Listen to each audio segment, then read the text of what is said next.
জয়েন্টের একটা গুরুত্বপূর্ণ একটা অংশ যেখানে আমরা বলি এই যে এটা আসি, হ্যাঁ আমরা দেখব একটু পরে আমরা আসি। আচ্ছা, রোটেটর কাপ ইন্টারভালটা কি দেখো যে সুপ্রাস্পাইনাটাস সুপিরিয়রলি উপরে কি থাকবে, সুপ্রাস্পাইনাটাস উপরে থাকবে। তার মানে হলো আমরা জানি যে ধরো এটা যদি আমাদের রাইট শোল্ডার হয় তাহলে এটা হবে আমাদের বাউন্ডারি। যদি বলি তাহলে এখানে এটা হলো সুপুরা স্পাইনাটাস উপরের দিকে।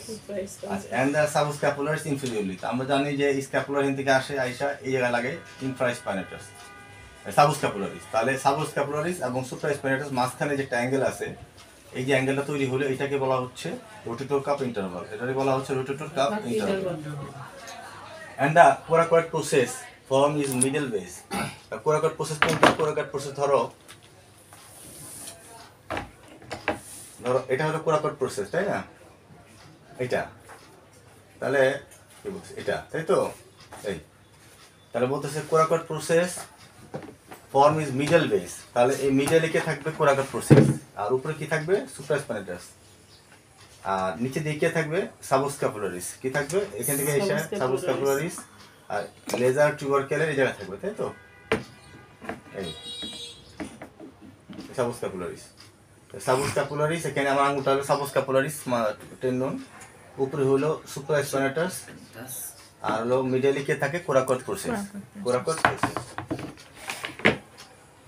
আচ্ছা, তারপর হচ্ছে যে কি কি কন্টেন করবে, এতে কি থাকবে? থাকবে কোরাকোহিউমেরাল লিগামেন্ট, থাকবে medial glenohumeral ligament, superior glenohumeral ligament, আর long head of the bicep tendon. তিনটা মূলত সেটা হলো সুপিরিয়র গ্লিনোহিউমেরাল লিগামেন্ট। আচ্ছা, আমরা বলছিলাম যে সুপিরিয়র গ্লিনোহিউমেরাল লিগামেন্টে হচ্ছে আমাদের এখানে কন্টেন থাকবে, তাই না? আমরা যেটা বললাম যে এটা স্থলতা যদি হয় তাহলে এই জায়গায় কি থাকবে? এখানে থাকবে superior glenohumeral ligament, long head of the bicep, তারপর থাকবে মিডিয়াল থাকবে। এখানে কি থাকবে? এখানে আমরা বলছি যে এই জায়গায় কি লাগে? Coracohumeral ligament. আমরা বলছি না কোরাকোহিউমেরাল লিগামেন্টের অরিজিন হচ্ছে root of the coracoid process, আর ইনসারশন হচ্ছে তোমার লেজার এবং গ্রেটার টিউবারকেলের মাঝখানে তার ইনসারশন। তাহলে কোরাকোহিউমেরাল লিগামেন্ট উপরে থাকবে সম্ভবত, তার নিচে থাকবে সুপিরিয়র, তারপরে থাকবে বাইসেপ টেন্ডন, তারপর থাকবে হলো সুপিরিয়র গ্লিনোহিউমেরাল লিগামেন্ট। আমি সিরিয়ালটা অবশ্য বললাম, দেখো আমরা তাহলে এই যে এখানে আছে অ্যাক্রোমিওক্লাভিকুলার লিগামেন্ট, অ্যাক্রোমিওক্লাভিকুলার লিগামেন্ট। আর এই যে জায়গাটা, হ্যাঁ এই জায়গাটা সুপিরিয়র, এটা হচ্ছে আমাদের এটা হচ্ছে তো এটা হচ্ছে long head of the bicep subscapularis, এটা হচ্ছে সুপ্রাস্পাইনাটাস, তাই তো? আচ্ছা, একটু বড় কি করা যায় এটা? না, বড় করা যাবে না। এই আচ্ছা, আমার সামনে আগে তাহলে ক্লিয়ার হবে। তাহলে দেখো এখানে কি বলতেছে, এই যে এইটা সামনের দিক দিয়ে এটা হলো রাইট সাইড, পেশেন্টটা রাইট সাইড, এটা হলো সাবস্ক্যাপুলারিস, এটা সুপ্রাস্পাইনাটাস, ঠিক আছে? তাহলে এটা হচ্ছে খেয়াল করো কোরাকোহিউমেরাল লিগামেন্ট, এটা long head of the bicep, আর হলো এটা হলো সুপিরিয়র গ্লিনোহিউমেরাল লিগামেন্ট। এইটাই হচ্ছে কন্টেন্ট। তাহলে আমরা কি পাইলাম? তার কোরাকোহিউমেরাল লিগামেন্ট, তারপর দেখলাম আমরা long head of the bicep, এবং নিচে হলো সুপিরিয়র গ্লিনোহিউমেরাল লিগামেন্ট। এটাই হচ্ছে কন্টেন্ট। কার content? Rotator cuff interval. Rotator cuff interval খুব গুরুত্বপূর্ণ, খুব গুরুত্বপূর্ণ, খুব গুরুত্বপূর্ণ। অনেক ভালো করে বুঝতে হবে আমাদের। রোটেটর কাপের সাথে অনেক বড় বড় গুরুত্বপূর্ণ রিলেশন আছে, গুরুত্বপূর্ণ ব্যাপার আছে। তাহলে আমরা রোটেটর কাপ বলতে আমরা বোঝাচ্ছি রোটেটর ইন্টারভাল হচ্ছে একটা ট্রায়াঙ্গেল এরিয়া, যে এরিয়াটা আছে আমাদের সুপ্রাস্পাইনাটাস এবং সাবস্ক্যাপুলারিসের মধ্যবর্তী একটা অংশ। হ্যাঁ, মিডিয়াল রেখে থাকে কোরাকয়েড প্রসেস থাকে। এই রোটেটর কাপ ইন্টারভাল এর কন্টেন্ট কি, এটা ক্যারি করে, ভিতরে কি থাকে? আমরা দেখলাম যে কোরাকোহিউমেরাল লিগামেন্ট থাকে, তারপর আমরা দেখলাম long head of the bicep tendon, এবং তার সাথে নিচে থাকে সুপিরিয়র গ্লিনোহিউমেরাল লিগামেন্ট থাকে। Tightening the rotator cuff interval by externally rotated the shoulder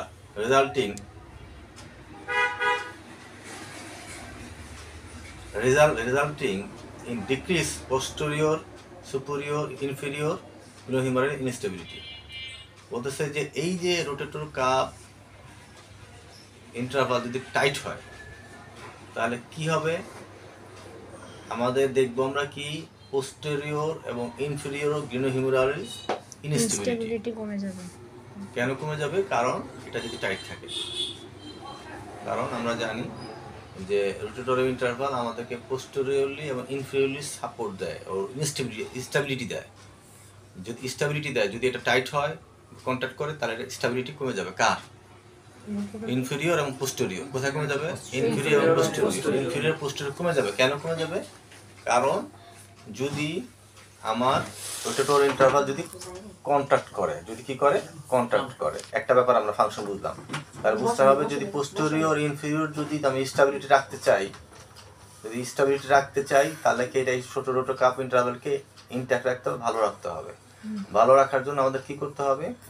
আমাদের মনে রাখতে হবে ভালো রাখার জন্য আমাদের এই তিনটা বিষয়, যাতে ইনজুরি না হয়, রিপিটেড মুভমেন্ট যাতে না হয়, রিপিটেড মুভমেন্ট যেন না হয়, আর যেন কি না হয়?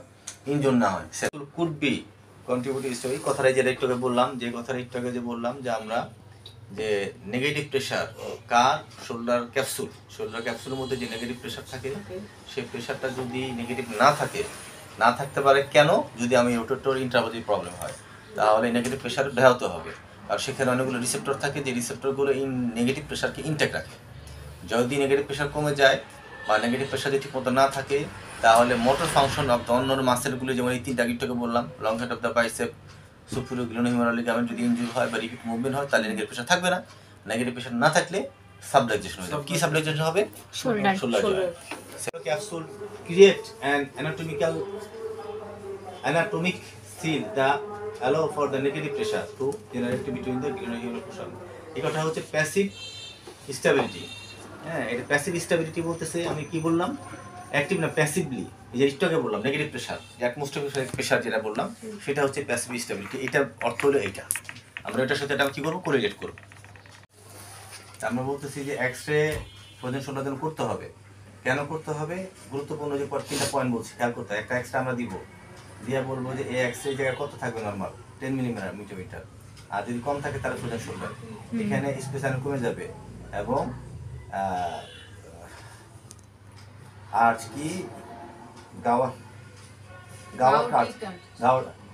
গাওয়ারটিকে আর্চ এটা থাকবে না। কার থাকবে না? Frozen shoulder. আচ্ছা, এখানে এই এক্সট্রা আমরা করে এই জিনিসটা যদি দেখবো, আরেকটা গুরুত্বপূর্ণ হলে এক্সক্লুড কি, যে এই রোটেটর কাপ তোমার সুপারস্পাইনাটাস ক্যালসিফিকেশন আছে কিনা।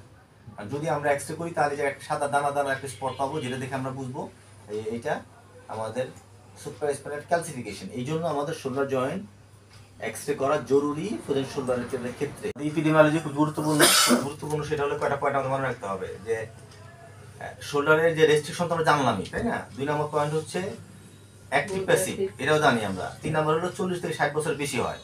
4 নম্বর পরের পয়েন্ট হলো মহিলাদের বেশি হয়। পরেরটা হলো 30% 2 হাতেই হতে পারে এবং self limited. Spectrum disease ranging from the mid rotator cuff impingement to debilitating adhesive capsulitis, rest and night pain. এটা হলে কি হবে? এই রোটেটর ইন্টারভাল যদি প্রবলেম হয়, তাহলে রেস্টে থাকবে এবং রাত্রে ব্যথা করবে। Discomfort is frequently localised in the deltoid insertion. আমাদের ডেল্টয়েড ইনসারশনে এটা অস্বস্তি বোধ করবে। কেন অস্বস্তি বোধ করবে? কারণ আমরা জানি যে এই ডেল্টয়েড যে মাসেলের, যে আমরা যদিও আমরা বলতেছি ডেল্টয়েড মাসেলের যে অরিজিন, ডেল্টয়েড মাসেল আমরা অরিজিন পড়ছিলাম আমরা তোমার অ্যান্টেরিয়র ক্লাভিকুলার লেটারাল 1/3 লেটারাল হাফে তোমার ডেল্টয়েড লাগবে, অ্যাকুয়েন্টুসিসে লাগবে ইনফিরিয়র লিপ অফ দ্য স্পাইনে। তাহলে এই যে ডেল্টয়েড মাসেলের যে ইনসারশন হবে কোথায়? তোমার ডেল্টয়েড টিবারসিটিতে। এখন এই ইনসারশনে কেন? কারণ এখানে সুপ্রাস্পাইনাটাস আছে, অতএব খুব সম্ভব। আচ্ছা, রোটেটর ইন্টারভাল ল্যাক্সিটি, যদি এটা লুজ হয়ে যায়, তাহলে কি হবে? ব্যথা করবে এবং পোস্টেরিয়র এবং ইনফেরিয়র ইনস্টেবিলিটি হবে। কারণ ওটা যে টাইট নাই, রোটেটর ইন্টারভাল কি টাইট হবে। এবং কেন হতে পারে? যে ট্রমার কারণ হতে পারে, ওভার ইউজের কারণ হতে পারে। তাহলে আমরা যদি রোটেটর ইন্টারভাল যদি তোমার ল্যাক্স হয় বা যদি লুজ হয়, তাহলে কি হবে? পোস্টেরিয়র এবং ইনফেরিয়র ইনস্টেবিলিটি হবে এবং পেইন হবে। আচ্ছা, এবার আসো যে রোটেটর কাপ ইন্টারভালের শোল্ডার হ্যাজ সেভারাল ফাংশন, অনেকগুলো ফাংশন আছে। কি ফাংশন দেখি আমরা এখন? আমরা 1 নাম্বার দেখলাম হলো যে rotator interval help to the prevent the humeral head from the moving too far in any direction including the inferiorly, anteriorly or posteriorly. বলতেছে যে এটা প্রিভেন্ট করে, হ্যাঁ, যে ধরো এইটা যদি আমি ইনফেরিয়রলি অ্যান্টেরিয়রলি পোস্টেরিয়র মুভ করি তখন রোটাটর ব্লাডটা প্রিভেন্ট করে রাখে যাতে সরে না যায় কে শোল্ডারটা। সে এটা যদি আমি অ্যান্টেরিয়রলি ইনফেরিয়রলি পোস্টেরিয়রলি শিফট করতে চাই তখন এটা ধরে রাখতেছে, কারণ সুপ্রাস্পাইনাটাসের যে আছে, তারপর আমরা বললাম long hand of bicep, coracohumeral ligament এবং সুপেরিয়র গ্লিনোহিউমেরাল লিগামেন্ট প্রিভেন্ট করে, ইন্টেরিয়রলি প্রিভেন্ট করতে বাধা দেয় যাতে সরে না আসে, এটা তো নিচে দিকে নেমে না যায়, সামনের দিকে নেমে যায়, পিছন দিকে নেমে না যায় কে রোটেটর কাপ ইন্টারভাল। তাহলে এই যে লং হেড যে কম্পোনেন্ট মনে রাখতে পারলে আমরা জিনিসগুলি ভালো মনে রাখতে পারবো। Bicep tendon stability, the rotator stability the long head of the bicep tendon. তাহলে এই যে long head of the bicep টেন্ডনটা আছে এটাও স্টেবিলিটিকে দেয়, help to stability the long head, হ্যাঁ the long head of bicep tendon, the rotator cuff interval help to stability.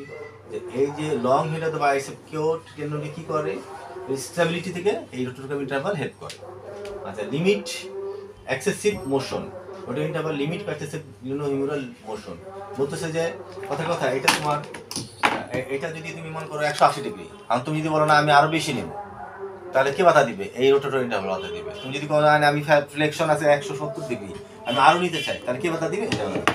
তাহলে তিনটা গুরুত্বপূর্ণ ফাংশন, একটা হচ্ছে গ্লিনোহিউমেরালের স্টেবিলিটি দেয়, তারপরে কি এক্সেসিভ মোশনে বাধা দেয় এবং বাইসেপ টেন্ডনকে কি করে সে হেল্প করে স্টেবিলিটিতে সাহায্য করে। কখনো আমরা অ্যানেস্থেসিয়া দিয়ে কি করি? ম্যানিপুলেশন করি, কিন্তু সেটা অনেক বিবেচনার বিষয় আছে যে রোগীর মৌখিক অবস্থা। বর্তমান যুগে আমাদের অনেক পেশেন্টদেরই অস্টিওপোরোসিস হয়ে আছে,